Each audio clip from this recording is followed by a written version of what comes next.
चीन में कोरोना से हाहाकार मचा हुआ है। लगातार मामले खतरनाक रफ्तार से बढ़ रहे हैं और ऐसे में एक बार फिर लोगों को 2019 का वो समय याद आ गया जब चीन से शुरू हुए इस वायरस ने पूरी दुनिया में कोहराम मचा दिया था।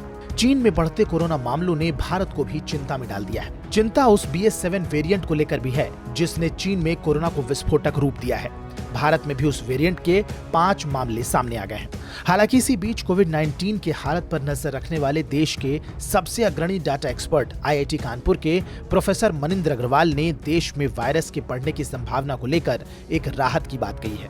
मनिंदर अग्रवाल की टीम ने ही सबसे पहले कोविड-19 की तीनों लहरों और उसकी पीक की गणना कर उसकी भविष्यवाणी की थी कि आखिर कब कोरोना की लहर आएगी, कितने लोग इससे प्रभावित होंगे, कब इसका पीक आएगा और कब कोरोना अपनी ढलान पर होगा। मनिंदर अग्रवाल ने इंडिया टुडे ग्रुप से बातचीत में बताया कि भारत और चीन के हालात बिल्कुल अलग हैं।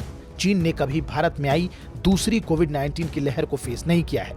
इसी की वजह से वहां नेचुरल इम्यूनिटी नहीं बन पाई, जबकि भारत में लगभग 98% नेचुरल इम्यूनिटी बन गई है। यही नहीं, भारत में कोविड-19 को लेकर 3 स्तरीय सुरक्षा है। पहला, नेचुरल या हेर्ड इम्यूनिटी, दूसरा भारत की ताकतवर और दमदार वैक्सीन और तीसरा है वैक्सीन का बूस्टर डोज। मनिंदर अग्रवाल के मुताबिक चीन इन तीनों में भारत से पिछड़ चुका है।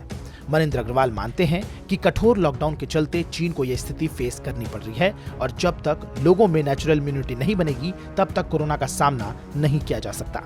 मनिंदर अग्रवाल के मुताबिक भारत में थोड़े बहुत मामले बढ़ सकते हैं लेकिन कोई लहर नहीं आएगी। रही बात BA.7 वेरिएंट की, तो भारत में जुलाई में ही ये वेरिएंट आ चुका है और इस वेरिएंट से कोई नुकसान अभी तक नहीं देखा गया। ऐसा लगता है कि भारत की वैक्सीन और नेचुरल इम्यूनिटी दोनों में इसका मुकाबला करने की क्षमता है।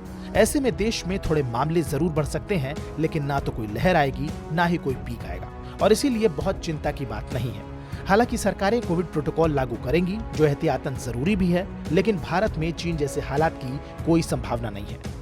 बहरहाल कोविड-19 को लेकर आपकी क्या प्रतिक्रिया है, हमें कमेंट सेक्शन में जरूर बताएं। साथ ही देश और दुनिया की तमाम बड़ी खबरों के अपडेट्स के लिए सब्सक्राइब कीजिए आज तक।